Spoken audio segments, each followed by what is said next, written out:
Bonjour à tous, j'espère que vous allez bien. On se retrouve aujourd'hui pour terminer l'histoire de Pinocchio. J'espère que vous êtes aussi impatients que moi de découvrir la fin de cette histoire. On va commencer sans plus tarder. Alors installez-vous confortablement et c'est parti. Dès que Pinocchio eut dit adieu à son excellent ami le thon, il s'ébranla en pleine obscurité et avançant à tâtons dans le corps du requin, il s'approcha pas à pas de cette petite lueur qu'il voyait vaciller dans le lointain. En marchant, il sentit que ses pieds s'enfonçaient et glissaient dans un trou plein d'eau grasse. Cette eau dégageait une si forte odeur de poisson qu'il se crut en plein carême. Et plus il avançait, plus la clarté devenait distincte et vive. Il marcha, et il arriva enfin. Quand il fut arrivé, que trouva-t-il? Je vous le donne en mille. Il trouva une petite table bien servie. Sur cette table, il y avait une chandelle allumée qui était emmanchée dans une bouteille en verre vert. Devant la table était assis un petit vieux tout blanc, comme s'il eût été de neige ou de saindoux. Il était installé là et mâchonnait quelques petits poissons vivants, mais si vigoureux que parfois, au moment où il allait les avaler, il lui échappait de la bouche. À cette apparition, le pauvre Pinocchio ressentit une joie si grande et si inattendue qu'il faillit en devenir fou. Il voulait rire, il voulait pleurer, il voulait dire toutes sortes de choses. Au lieu de cela, il balbutia des paroles tronquées et inintelligibles. Enfin, il réussit à pousser un cri de joie et ouvrant les bras, il se jeta au cou du vieillard en criant « Oh, mon papa, enfin je vous ai retrouvé. Maintenant, je ne vous quitte plus. Non, plus jamais, jamais, jamais. » Mes yeux ne se trompent pas, dit le vieillard en se frottant les yeux. C'est vraiment toi, mon petit Pinocchio. Oui, oui, c'est moi, c'est bien moi. Vous m'avez bien pardonné, n'est-ce pas? Oh, mon papa, comme vous êtes bon. Et dire que moi, oh, si vous saviez tous les malheurs qui me sont arrivés et toutes mes misères. Figurez-vous, mon pauvre papa, que le jour où vous avez vendu votre paletot pour m'acheter un alphabet et m'envoyer à l'école, je m'étais échappé pour voir les marionnettes, et le patron des marionnettes voulut me jeter au feu pour faire rôtir un mouton. Mais ensuite, il me donna 5 écus d'or pour vous les porter. Malheureusement, je rencontrai sur mon chemin le renard et le chat qui me conduisirent à l'auberge de l'écrevisse rouge où ils mangèrent comme des ogres. Moi, je fus obligé de partir seul dans la nuit et je rencontrai des brigands qui se mirent à courir derrière moi. Je m'enfuis bien loin, bien loin. Ils me poursuivaient, je m'en allais plus loin encore. Ils étaient toujours à mes trousses. Je courus encore plus fort, mais ils me rattrapèrent et me pendirent à la branche du grand chêne, où la belle jeune fille aux cheveux bleus envoya un petit carrosse pour me recueillir. Quand les médecins m'eurent examiné, ils déclarèrent aussitôt « S'il n'est pas mort, c'est qu'il est encore vivant. » Puis, je dis des mensonges, et mon nez commença à grandir tellement, tellement, qu'il ne pouvait plus passer par la porte de la chambre. Alors j'allais, avec le renard et le chat, enlever les 4 pièces d'or, car j'en avais dépensé une à l'auberge. Et le perroquet se mit à rire, et bref, au lieu de 2000 écus, je n'en trouvai plus un seul. Et quand le juge sut que j'avais été volé, il me fit mettre en prison pour donner satisfaction aux voleurs. En sortant de prison, je vis une belle grappe de raisin dans un champ. Je restai pris au piège du paysan qui, avec raison, me mit le collier au cou pour que je monte la garde devant son poulailler. Il reconnut mon innocence et me rendit la liberté.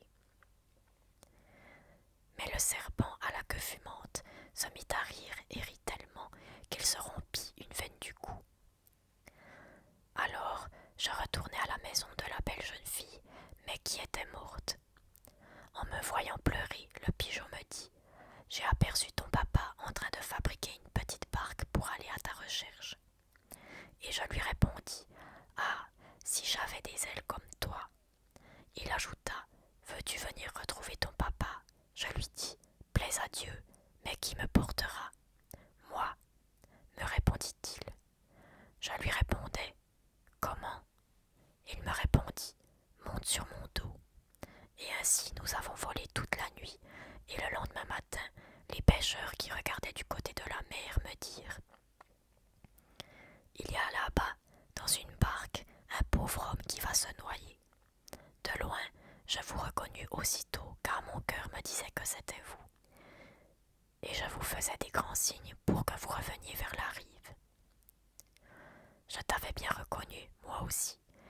serais volontiers revenu vers la rive, mais comment faire? La mer était déchaînée et une grosse vague renversa ma barque. Un énorme requin était justement tout près de là. En me voyant, il accourut vers moi, allongea la langue, puis, très tranquillement, me happa comme une mortadelle de Bologne. Et depuis combien de temps êtes-vous enfermé ici? Demanda Pinocchio. Voici bientôt 2 ans, mon petit Pinocchio, 2 ans qui m'ont paru 2 siècles. Et comment avez-vous fait pour éviter la mort? Où avez-vous trouvé une chandelle? Qui vous a donné des allumettes pour l'allumer? Eh bien, je vais maintenant tout te raconter.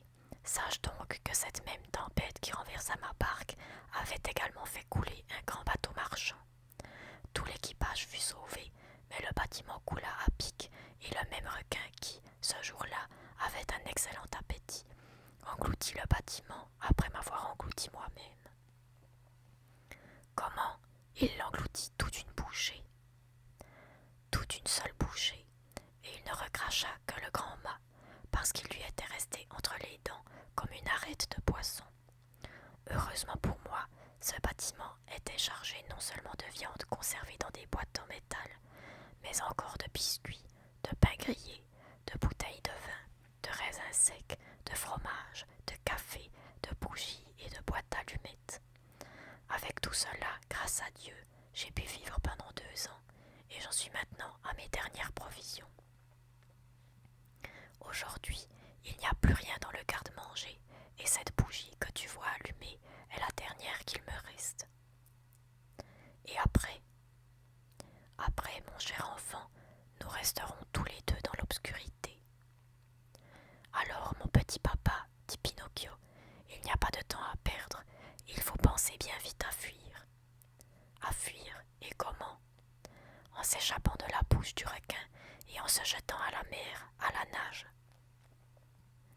Tu parles bien, mais moi, mon petit Pinocchio, je ne sais pas nager. Et qu'importe, vous monterez à cheval sur mes épaules, et comme je suis un bon nageur, je vous porterai sain et sauf jusqu'au rivage. Illusion, mon garçon, répliqua Geppetto en secouant la tête et en souriant mélancoliquement. Tu crois possible qu'un pantin, à peine haut d'1 mètre, puisse avoir assez de force pour me porter à la nage sur ses épaules? Nous essayerons et vous verrez. De toute façon, s'il est écrit dans le ciel que nous devons mourir, nous aurons du moins la grande consolation de mourir dans les bras l'un de l'autre. Et sans rien ajouter, Pinocchio prit la bougie, passa le premier pour éclairer et dit à son père: « Suivez-moi et n'ayez pas peur. » Ils marchèrent ainsi pendant un certain temps et parcoururent tout le corps et l'estomac du requin. Arrivés à l'endroit où commençait l'immense gorge du monstre, ils jugèrent bon de s'arrêter afin de jeter un coup d'œil et de saisir le moment opportun pour fuir. Il faut vous dire maintenant que le requin, étant très vieux et souffrant d'asthme et de palpitations du cœur, était obligé de dormir la bouche ouverte. C'est pourquoi Pinocchio, se plaçant à l'entrée de la gorge pour regarder au-delà, put apercevoir un petit coin de ciel étoilé et un très beau clair de lune. « C'est le moment de fuir, » murmura-t-il alors en s'adressant à son papa. « Le requin dort comme un loir, la mer est tranquille et l'on y voit comme en plein jour. Suivez-moi donc, mon bon papa, et d'ici peu, nous serons sauvés. » Là-dessus, ils escaladèrent la gorge du monstre et parvenus dans son immense bouche, ils marchèrent avec précaution et de la pointe des pieds sur la langue qui était si large et si longue qu'on l'eût prise pour l'allée d'un grand parc. Déjà, ils s'apprêtaient à faire un grand saut pour se jeter à la nage dans la mer, quand le requin se mit à éternuer et donna dans son éternuement une secousse si violente que Pinocchio et Geppetto se trouvèrent renvoyés en arrière et projetés de nouveau au fond de l'estomac du monstre. Dans leur chute, la bougie s'éteignit. Le père et le fils restèrent dans l'obscurité. « Et maintenant ?» demanda gravement Pinocchio. «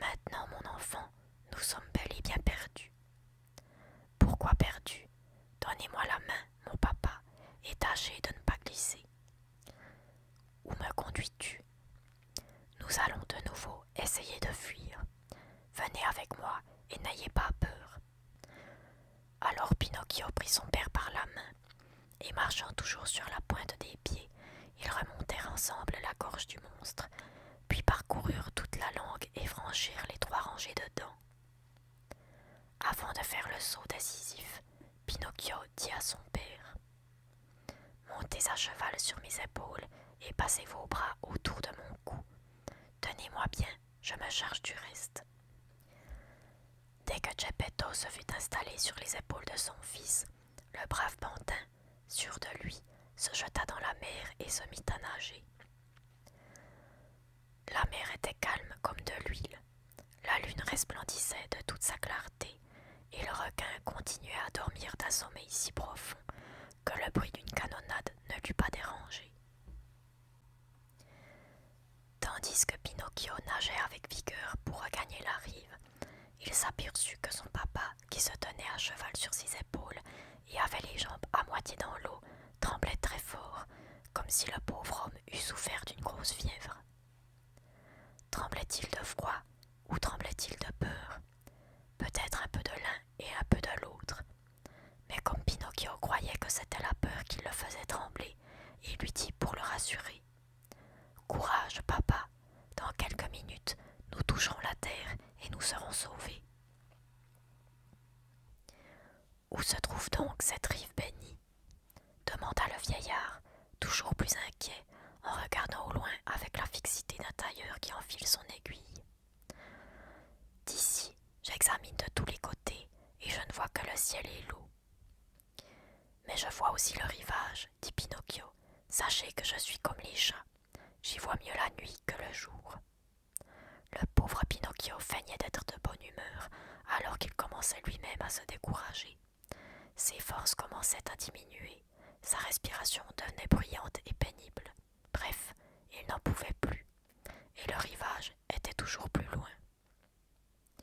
Il nagea tant qu'il eut un peu de souffle, puis il tourna la tête vers Geppetto et lui dit en hachant ses paroles: « Mon papa, aidez-moi, car je meurs. » Et le père et le fils allaient se noyer quand ils entendirent une voix de guitare mal accordée qui leur dit: « Qui donc va mourir ici? »« Moi et mon père. »« Mais je reconnais cette voix, tu es Pinocchio. »« Précisément, et toi? »« Moi je suis le thon, ton compagnon d'infortune dans le corps du requin. »« Et comment as-tu fait pour t'échapper? »« J'ai suivi ton exemple, c'est toi qui m'as enseigné le chemin, et à ta suite je me suis enfui. Mon cher thon, tu arrives juste à temps. Je te prie pour l'amour que tu portes à tous les petits thons, tes enfants, de nous aider. Sinon, nous sommes perdus. De très grand cœur, tenez-vous tous les deux à ma queue et laissez-vous traîner. En 4 minutes, je vous conduirai au rivage. » Comme vous pouvez bien penser, Geppetto et Pinocchio acceptèrent avec empressement l'invitation, mais au lieu de se tenir à la queue, ils jugèrent plus commode de s'asseoir sur le dos du thon. « Sommes-nous trop lourds ? » demanda Pinocchio. « Lourds, lourds comme l'ombre. C'est comme si je portais 2 coquillages, » répondit le thon, qui était d'une corpulence assez forte et aussi gros qu'un veau de 2 ans. Lorsqu'ils furent arrivés sur la côte, Pinocchio sauta à terre le premier pour aider son papa à en faire autant. Puis il se retourna vers le thon et lui dit d'une voix émue: « Mon ami, tu as sauvé mon papa. Je n'ai donc pas assez de paroles pour t'exprimer ma reconnaissance. Permets-moi du moins de t'embrasser en signe d'éternelle gratitude. » Le thon avança le nez hors de l'eau et Pinocchio, pliant les genoux à terre, lui déposa très affectueusement un baiser sur la bouche. À ce trait de tendresse si sincère et si spontané, le pauvre thon, qui ne s'y attendait pas, se sentit tellement ému que dans la crainte de montrer qu'il pleurait comme un enfant, il replongea sa tête dans l'eau et disparut. Pendant ce temps, le jour s'était levé. Pinocchio offrit son bras à Geppetto, qui avait tout juste la force de mettre un pied devant l'autre, puis il lui dit: « Appuyez-vous sur mon bras, mon bon papa, et partons. Nous marcherons doucement, tout doucement, comme des fourmis. fatigués, nous nous reposerons au bord de la route. » « Et où irons-nous » demanda Geppetto. « À la recherche d'une maison ou d'une ferme, où l'on nous fera la charité d'un morceau de pain pour apaiser notre faim et d'une botte de paille pour nous coucher. » Ils n'avaient pas fait 100 pas qu'ils aperçurent, assis sur le talus de la route, 2 vilains museaux qui s'étaient postés par là pour demander l'aumône. C'étaient le renard et le chat, mais ils étaient méconnaissables. Figurez-vous que le chat, à force de se faire passer pour aveugle, avait fini par le devenir réellement. Quant au renard, vieilli et ravagé par la teigne, il n'avait plus de queue, mais plus du tout. Ce vilain coquin, tombé dans la plus affreuse misère, s'était un jour trouvé dans l'obligation de vendre sa belle queue à un marchand ambulant qui l'avait achetée pour en faire un chasse-mouche.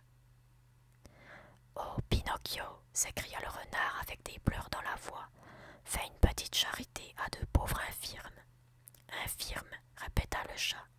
« Passez, vilain masque » riposta le pantin. « Vous m'avez trompé une fois, mais vous ne m'y reprendrez plus. »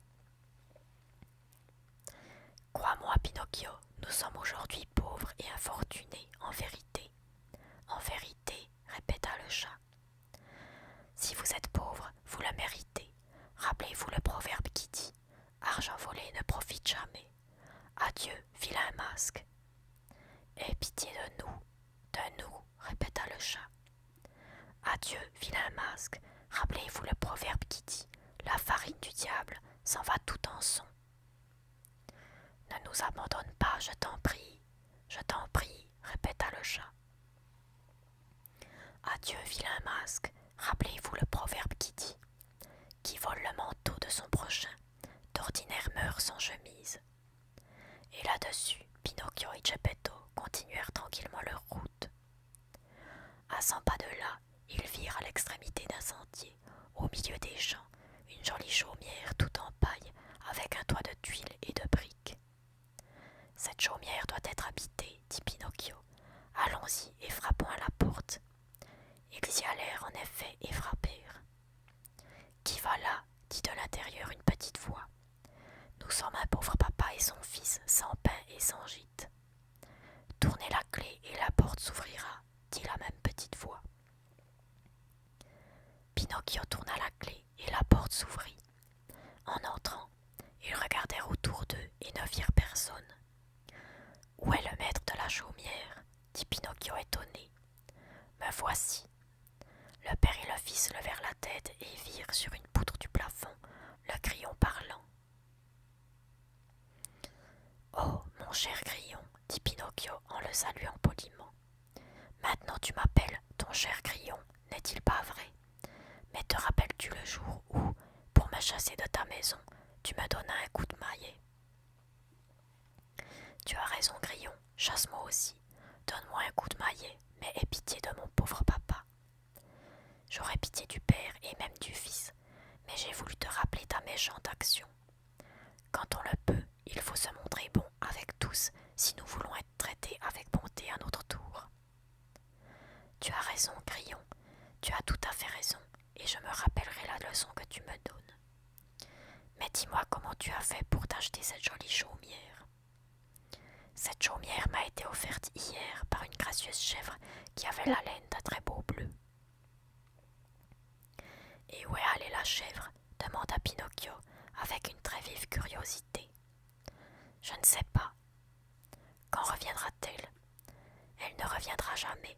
Elle est partie hier, tout affligée, et tandis qu'elle pleurait, il m'a semblé qu'elle disait « Pauvre Pinocchio, maintenant je ne le verrai plus. À cette heure, le requin doit l'avoir dévoré. » Elle a parlé ainsi. C'était donc bien elle, c'était ma bonne fée, se mit à crier Pinocchio en sanglotant. Quand il eut bien pleuré, il s'essuya les yeux, puis il prépara un bon petit lit de paille pour que le vieux Geppetto s'y étendît. Ensuite, il demanda au grillon parlant. « Dis-moi, grillon, où pourrais-je trouver un verre de lait pour mon pauvre papa? » À 3 pas d'ici, tu trouveras le jardinier Jeannot qui a des vaches. Il te donnera le lait que tu désires. Pinocchio courut chez le jardinier Jeannot, Mais le jardinier lui dit: Pour combien veux-tu de lait? J'en veux un plein verre. Un verre de lait coûte 1 sou. Commence d'abord par me donner ton sou. Je n'ai même pas 1 centime, répondit Pinocchio triste et tout mortifié.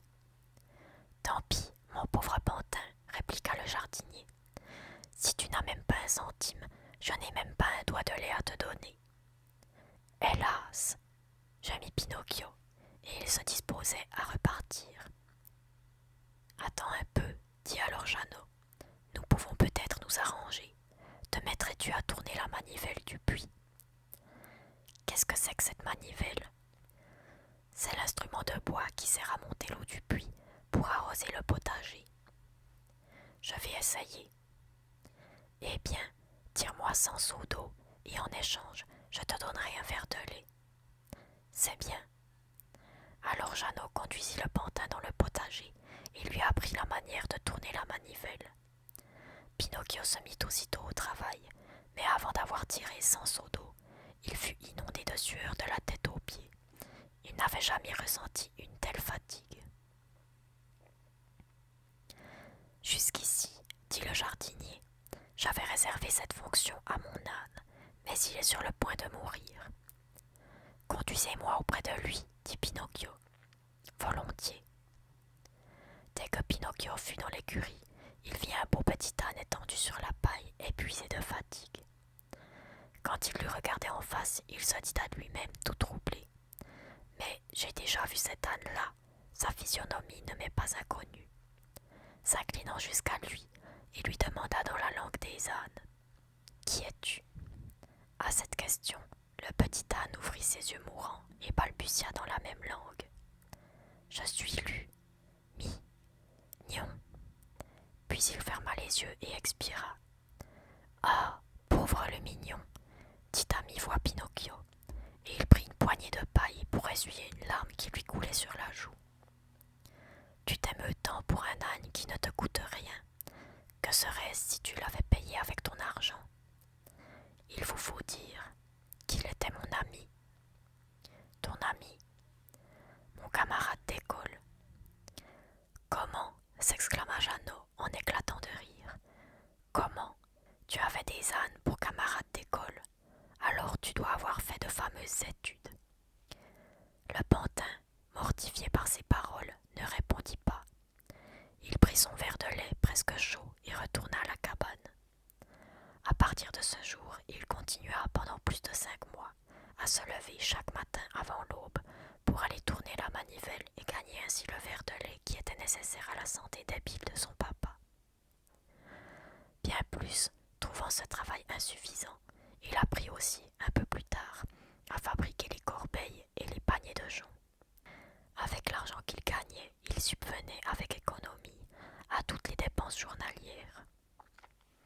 Entre autres choses, il fabriqua de ses propres mains une élégante petite charrette pour promener son papa et lui faire prendre un peu l'air lorsqu'il faisait beau. À la veillée, il apprenait à lire et à écrire. Pour quelques centimes, il avait acheté au village voisin un gros livre auquel manquait la couverture et la table des matières, et c'est dans ce livre qu'il s'exerçait à la lecture. Pour écrire, il se servait d'un fétu de paille taillé comme une plume, et comme il ne possédait ni encre ni encrier, il remplit une petite fiole de jus de mûre et de jus de cerise. À force d'application au travail et d'ingéniosité, il avait réussi non seulement à procurer le nécessaire à son père toujours malade, mais à économiser 40 sous pour s'acheter un petit habit neuf. Un matin, il dit à son père: « Je vais au marché pour m'acheter un paletot, un béret et une paire de souliers. Quand je reviendrai à la maison, ajouta-t-il en riant, je serai si bien habillé que vous me prendrez pour un grand seigneur. » Quand il fut sorti de la maison, il se mit à courir tout joyeux. Tout à coup, il s'entendit appeler par son nom, se retourna et vit une belle limace qui débouchait de la haie.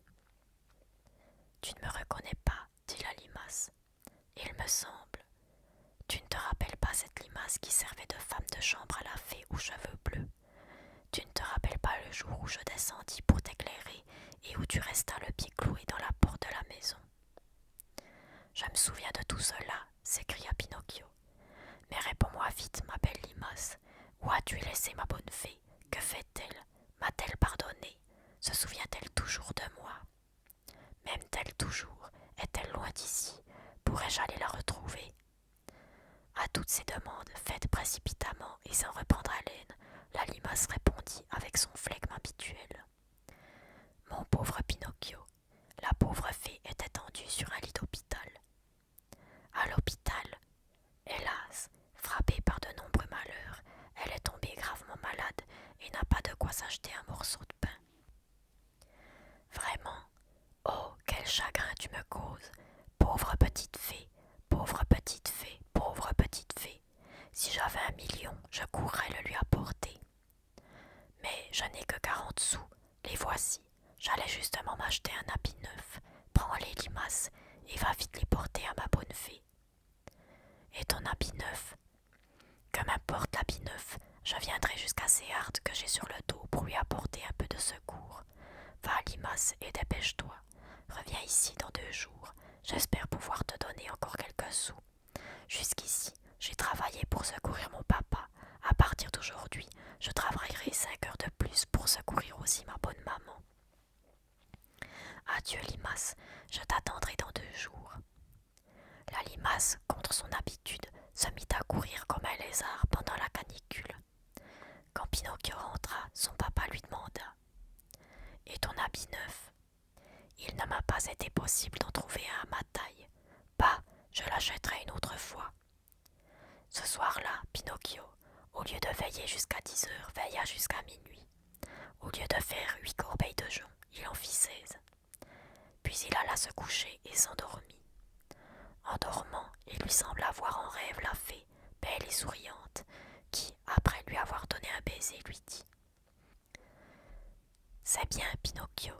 Pour ton bon cœur, je te pardonne toutes les méchancetés que tu as faites jusqu'à ce jour. Les enfants qui secourent avec amour leurs parents dans leur misère et dans leurs infirmités méritent toujours beaucoup de louanges et d'affection, alors même qu'on ne peut pas les citer comme des modèles d'obéissance et de bonne conduite. Sois prudent, dans l'avenir, tu seras heureux. Au même moment, le songe finit. Pinocchio se réveilla et ouvrit les yeux tout grands. Quel ne fut pas son étonnement quand il s'aperçut qu'il n'était plus un pantin de bois. Il était devenu un petit garçon comme tous les autres. Il jeta un œil autour de lui. Il ne vit plus les murs de paille de la cabane, mais une belle petite chambre meublée et ornée, avec une simplicité presque élégante. En sautant de son lit, il trouva tout préparé, des vêtements tout neufs, un béret neuf et une paire de bottines en peau qui lui allaient comme des gants. Quand il fut habillé, il mit tout naturellement les mains dans ses poches et en sortit un petit porte-monnaie d'ivoire sur lequel étaient inscrits ces mots. La fée aux cheveux bleus restitua à son cher Pinocchio les 40 sous qu'il lui a donnés et le remercie de son bon cœur. Il ouvrit le portefeuille et au lieu de 40 sous de cuivre, il vit reluire 40 écus d'or tout neufs. Quand il se regarda dans le miroir, il se prit pour un autre. Ce n'était plus l'image d'une marionnette de bois qui s'y réfléchissait, mais l'image vive et intelligente d'un bel enfant aux cheveux châtains, aux yeux bleus, avec un air gai et triomphant. Au milieu de toutes ces merveilles qui se succédaient, Pinocchio ne savait plus s'il était éveillé ou s'il rêvait encore les yeux ouverts. Il entra dans la chambre voisine et trouva le vieux Geppetto sain, vif et de bonne humeur comme autrefois. Il avait repris sa profession de sculpteur et il était précisément en train de dessiner une belle corniche agrémentée de feuillages, de fleurs et de têtes d'animaux. Dites-moi, papa, je serais bien curieux de savoir comment expliquer tout ce changement imprévu, demanda Pinocchio en sautant au cou de son père et en le couvrant de baisers. Ce changement imprévu dans notre maison est dû tout entier à ton mérite, dit Geppetto. Pourquoi à mon mérite? Parce que dès que les enfants, de méchants qu'ils étaient, deviennent bons, ils ont le pouvoir de faire prendre un aspect nouveau et riant à l'intérieur de la famille. Mais où donc s'est caché le vieux Pinocchio de bois? Le voici, répondit Geppetto, et il lui montra un gros pantin adossé à une chaise, la tête tombante d'un côté, les bras ballants et les jambes et replié à moitié. C'était un miracle qu'il resta encore debout. Pinocchio se retourna pour voir, et dès qu'il l'eut regardé un peu, il se dit en lui-même avec infiniment de complaisance: Comme j'étais ridicule quand j'étais pantin, et comme je suis heureux d'être devenu un bon petit garçon. Voilà, nous avons terminé. J'espère que vous avez aimé. Moi, en tout cas, j'ai beaucoup aimé. Ça m'a rappelé beaucoup mon enfance. J'espère aussi que vous n'avez pas trop entendu de bruit parasite. Car il y a eu pas mal de bruit extérieur que j'ai essayé un peu de camoufler, mais peut-être qu'ils vont paraître un petit peu dans l'enregistrement, je ne sais pas. En tout cas, la prochaine fois, je ne sais pas encore quelle sera l'histoire, donc ça sera une surprise. En tout cas, d'ici là, portez-vous